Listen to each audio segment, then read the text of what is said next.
अस्सलाम वालेकुम, मैं हूं शाहिद हुसैन। इस वीडियो में ख़ास तौर पर आज आपको वो मनाज़र दिखाने जा रहे हैं जिसमें दुआ ज़हरा के वालिद और वालदा ने अपनी बेटी से जज से चैम्बर में मुलाकात करने के बाद दावा किया था कि वो उनकी बेटी ने वापसी पर रजामंदी का इजहार किया है। मैं चाहता हूं कि सबसे पहले आप वो क्लिप देखें, उसके बाद अब केस में मुमकिन तौर पर क्या हो सकता है, आगे क्या पेशरफ्त हो सकती है, क्या केस ख़त्म हो गया नहीं हो गया, मेहदी अली काज़मी जो है लाहौर में मौजूद हैं, वहाँ से क्या खुशखबरी आ सकती है। और उसके बाद फिर असगर उमर जो कि हमारे सीनियर सहाफ़ी हैं, कोर्ट रूम में मौजूद थे, उनकी क्या ऑब्जर्वेशन है वो भी आपके सामने रखूं ताकि आपको इस केस का क्लियर पता चल सके कि बुनियादी तौर पर दुआ ज़हरा के साथ किस किस्म का खिलवाड़ हो रहा है, उनके ख़ानदान के साथ किस तरह की ज़्यादती हो रही है। जी बोले अभी बोले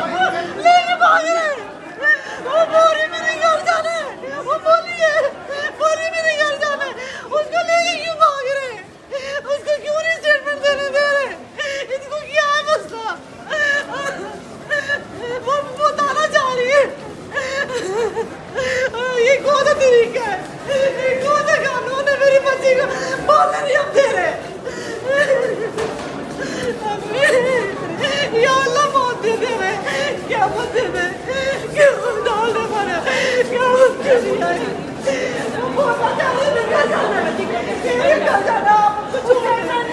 ये वो मनाजिर थे जो इससे पहले आपने कहीं नहीं देखे, ना टीवी चैनल पर ना सोशल मीडिया के ऊपर। ये मनाजिर उस वक्त के हैं जब जज जस्टिस जुनैद गफ़ार साहब के चैम्बर से मुलाकात के बाद जो है फ़ौरी तौर पर जो है वो बाहर आए। उसके बाद फिर मेहदी अली काज़मी जो है वो फ़ौरन अपने जो वकील हैं अल्ताफ़ खोसो साहब उसको कहते रहे कि चलो दोबारा जज के पास चलो, कोर्ट रूम में चलो, बेटी ने वापसी का जो है रजामंदी ज़ाहिर कर दी है, इजहार कर दिया है। ये वो मनाजिर हैं। उसके बाद फिर उनकी जो अहलियाँ हैं वो रोती रहीं, चीखती रहीं, चिल्लाती रहीं, लेकिन पुलिस ने दुआ ज़हरा को जज के चैम्बर से घसीटते हुए ले गई और उसके बाद फिर वहाँ से लेके गाड़ी की तरफ चली गई। ये वो मनाजिर कैप्चर हुए थे और आज पहली बार आपने देखे। मेरे साथ असगर उमर साहब मौजूद है। सर, आपका बहुत शुक्रिया। इस केस को लेकर मुख्तलिफ़ किस्म की झूठ भी बोले गए, मुख्तलिफ़ किस्म की तहमतें भी लगाई गई, अदालतों के ऊपर भी, अदालतों के रवैये के ऊपर भी, पुलिस के ऊपर भी। सर, पहले दिन से जब ये केस यहाँ हाई कोर्ट में आया था उसके बाद कोई समाअत आपने नहीं मिस की, कोई समाअत हमने नहीं मिस की। एक एक पहलू हमने जो है वो उजागर किया, लोगों के सामने लाने की कोशिश की। ये वीडियो का क्लिप लोगों ने देखा, उसमें क्या वालिद इतना बड़ा दावा कर सकते हैं कि अगर जज ये मान जाते हैं कि बच्ची का हाँ ठीक है बुला लें, दोबारा स्टेटमेंट लेते हैं और पुलिस थोड़ा सा इंतज़ार कर लेती, तो क्या ये सारा मंजर तब्दील नहीं हो जाता कि जिसमें दावा किया जा रहा है कि दुआ ज़हरा ने अपनी मर्ज़ी से शादी की है? देखें, शायद ये केस पहले दिन से ही अफराद व तफरीद का शिकार रहा है, इसमें तवाज़ुन नहीं रहा। हम ये देखते हैं कि पहली मरतबा जो इस डिवीज़न बेंच के सामने सिंध हाई कोर्ट के ये केस पेश हुआ, वो बहुत इस मामले में इमोशनल लग रहा था। ज़रा सी गलती हुई और आईजी सिंध को उन्होंने ओहदे से बरतरफ कर दिया, उनके ख़िलाफ़ इंक्वायरी का हुक्म किया, उन्हें शौकात दिया। और इसके साथ साथ हम ये देखते हैं कि हालांकि आईओ और वो जो CTD इस पर काम कर रही थी उन्हें कुछ नहीं कहा गया, और IG जिसकी कायम मुकाम वो जो IG थे जिनकी आर्जी नौकरी थी और वो 1-2 महीने बाद रिटायर होने वाले थे, उनकी फ़ाइल ख़राब हो गई। खैर, छुट्टियां पड़ गई और यहाँ 2 हेयरिंग हुई। अब जब नए डिवीज़न बेंच में, मैं नाम लेना मुनासिब नहीं समझ रहा हूँ, तो 6 जून को और 8 जून को 6 जून को जब खुली अदालत में उसके दुआ ज़हरा के वालिद ने कहा कि हमें अपनी बेटी से मिलने दिया जाए, तो इस पर जज साहब ने खुली अदालत में से दुआ ज़हरा से पूछा आप मिलना चाहते हैं, उसने इनकार किया। तो और जज साहब के रिमार्क्स ये थे कि मैं किस कानून के तहत उसे मजबूर कर सकता हूँ कि वो आपसे बात करे। लेकिन जब 8 जून को इसकी हेयरिंग हुई है तो फिर पता नहीं किस कानून के तहत जज साहब ने कहा कि जी ठीक है आप 10 मिनट चैम्बर में बात कर लें। लेकिन इससे पहले वो हल्फिया बयान रिकॉर्ड कर चुके थे। वो उस दबाव में कि एक जगह से आई है जहाँ क्लेम है कि वो अपने शौहर के साथ खुशी के साथ रह रही है या जबर में रह रही है, तो उसे एक माहौल फराहम करना चाहिए था। ये अदालत का काम था कि वो आज़ादाना सोच सके। 10-15 मिनट दुआ ज़हरा को तन्हाई में का मौका देना चाहिए था कि चैम्बर में दिया जाए। रवायत रही है 164 का बयान ये अहम मुलाकात पर, जहाँ के ये समझा जाता है कि किसी शख्स पर दबाव हो सकता है, उसे निकालने के लिए उसे एक माहौल फराहम किया जाता है और उसे हौसला दिया जाता है, सोचने के साथ बैठने का मौका दिया जाए ताकि माँ बाप से अगर खौफ ज़्यादा भी है तो उसकी बात सुने और अपना खौफ दूर करे, उसके बाद फिर स्टेटमेंट रिकॉर्ड किया जाता है। माँ बाप से मुलाकात से पहले भी उसे 10 मिनट अकेले में सोचने का मौका दे रहा था, फिर माँ बाप जाते तो जो उसका रद्द अमल होता वो एक नेचुरल रद्द अमल होता। लेकिन अगर आप एक जगह से जबर में आए हैं और आपको अदालत में खड़ा कर दिया जाए और वहाँ कोई खौफजदा करके ख्वातीन की जो आदमी हो कटहरे में आप ऊपर खड़े हुए हैं, तो एक 18-17 साल की बच्ची का एक जो जहन होगा, तो जो उसे पट्टी पहले से पढ़ाई हो गई होगी वो वही बात कहेगी, उसे सोचने का मौका नहीं था। तो 8 जून को जो उन्होंने कहा जज साहब ने कि आप मुलाकात करें चैम्बर में, लेकिन हल्फिया बयान उन्होंने पहले रिकॉर्ड कर लिया। अब 5 मिनट मुलाकात 10 मिनट की बजाय भी 5 मिनट मुलाकात करने दी गई है। पुलिस का उन पर दबाव था और उसी 5 मिनट में हम ये निकलते देखते हैं कि दुआ जहरा के वालिदैन जज साहब के चैम्बर से निकले तो वालदा इस बात पे चिल्ला रही थी कि मेरी बेटी को ज़बरदस्ती मुलाकात करने का मौका नहीं दिया गया और उसे पुलिस ज़बरदस्ती ले गई है।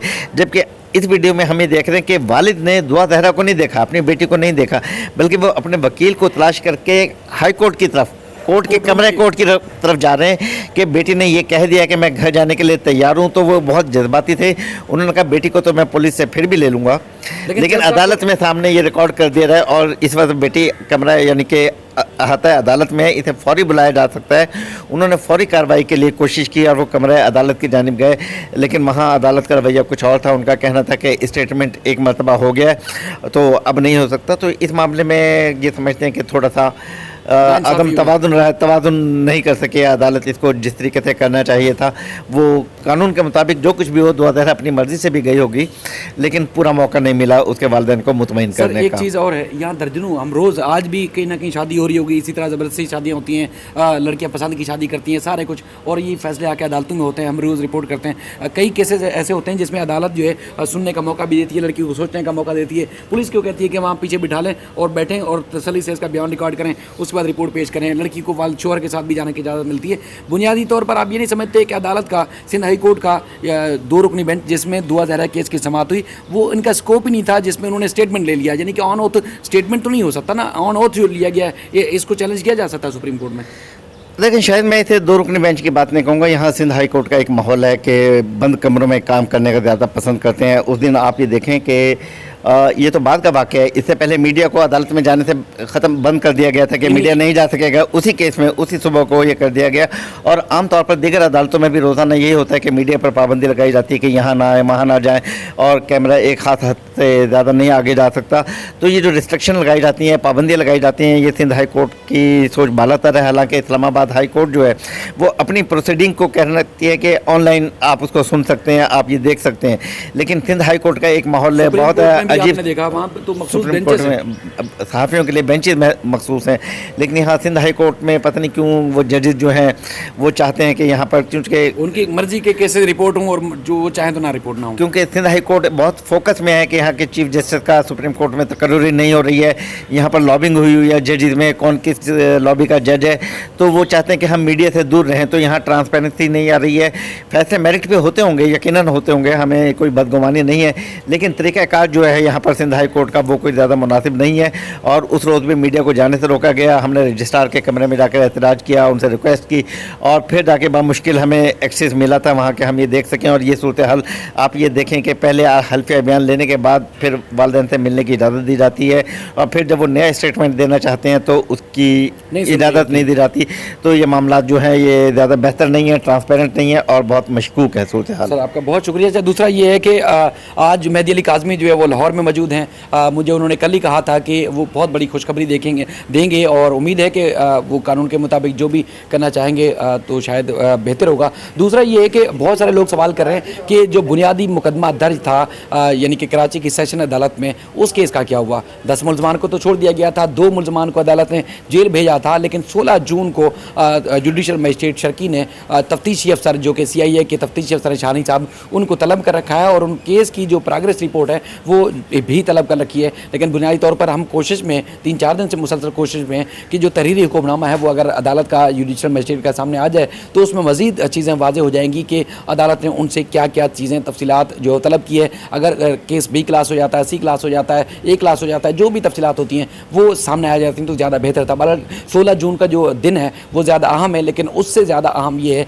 कि जो मेहदी अली काज़मी साहब ने गुज़श्ता रोज़ मुझे यकीन दिलाया था कि आज जो है लाहौर से बड़ी आपको खुशखबरी मिलेगी। मिलेगी। अब वहाँ कानूनी चाराजोई किस किस्म की हो रही है, शाम में जो भी अपडेट्स होंगी आपके सामने रखेंगे। लेकिन ये वो एक्सक्लूसिव मनाजिर थे जो मेहदी साहब का आपने खुद देखा कि जिस तरह रिएक्शन था, यानी कि वो फ़ौरन वो चाह रहे थे कि मुकम्मल तौर पर जाएँ और जज साहब को बोलें कि देखिए उनकी बेटी जाना चाहती है। मैं पहले भी कई दफ़ा कह चुका हूँ कि मेहदी साहब के बारे में बहुत सारे लोग कह रहे हैं कि बेटी ने जाने का जो है वो वालिदैन के साथ जाने का इजहार नहीं किया था, ख्वाहिश का इजहार नहीं किया था। तो मेहदी साहब एक सेंसिबल आदमी है, सीनियर आदमी है, समझदार आदमी है कि 1-1.5 आदमी जो है वो कोर्ट रूम में बैठा हो, पूरे मीडिया की फोकस हो, तो क्या वो इस तरह बड़ी गलत बयानी कर सकते हैं? उनकी आप तासुरात से अंदाज़ा लगाएं, बार बार ये वीडियो चल रही होगी, आप अंदाज़ा लगाएं कि वो इतने बड़े जो है वो तासुरात का इजहार करें कि खुशी का इजहार भी है, एक जज्बे का और जज्बात का इजहार भी है कि वो जैसे चैम्बर से बाहर निकले वो बेटी के पीछे नहीं भागे, वकील को कह रहे हैं चलो चलो चलो अंदर चलो, यानी कि जज साहब के पास चलो और जज साहब को बोलो कि दोबारा इनका बयान रिकॉर्ड किया जाए। लेकिन बदकिस्मती है कि उनका बयान रिकॉर्ड नहीं हो सका। हालांकि इस तरह के बयान जो है वो 164 के बयान यानी कि जुडिशल मजिस्ट्रेट का स्कोप है कि उनके सामने होने चाहिए थे। लेकिन बहुत सारे कानूनी माहिरीन कह रहे हैं कि इस तरह का स्टेटमेंट हाई कोर्ट ने कैसे ले लिया, वो भी कटहरे में, लड़की को बगैर सोचने समझने का टाइम नहीं दिया, उसको मोहलत नहीं दी और कटहरे में खड़े होकर उससे स्टेटमेंट ले लिया। हालांकि वो दिमागी तौर पर, जहनी तौर पर मफलूज भी हो सकती है, जो जिन लोगों के पास आई थी या जिन लोगों के साथ आई थी उनका भी दबाव हो सकता है। तो उसको इनको सुनना चाहिए था, मौका दिया जाना चाहिए था, उसके बाद ही अगर बयान होता तो शायद लोग उसको तस्लीम कर लेते। तो बहरहाल मजीद जो भी पेशरफ्त होगी आपके सामने रखेंगे, अपना ख्याल रखिएगा। अल्लाह हाफिज़। जी बोले बोले बोले अभी बोले लेके भाग रहे, वो बोरी में नहीं घर जाना है, वो बोरी में नहीं घर जाना है, उसको लेके क्यों भाग रहे, उसको क्यों नहीं स्टेटमेंट देने दे रहे, इनको क्या है मसला, वो बताना चाह रही है। ये कौन सा तरीका है, ये कौन सा कानून है मेरी बच्ची को बोलने नहीं हम दे रहे। या अल्लाह मौत दे दे रहे, क्या मत दे दे, क्यों डाल दे मारे, क्या मुझे नहीं आई, वो बोलना चाह रहे थे क्या जाना है, क्या जाना, आप कुछ नहीं दिलाई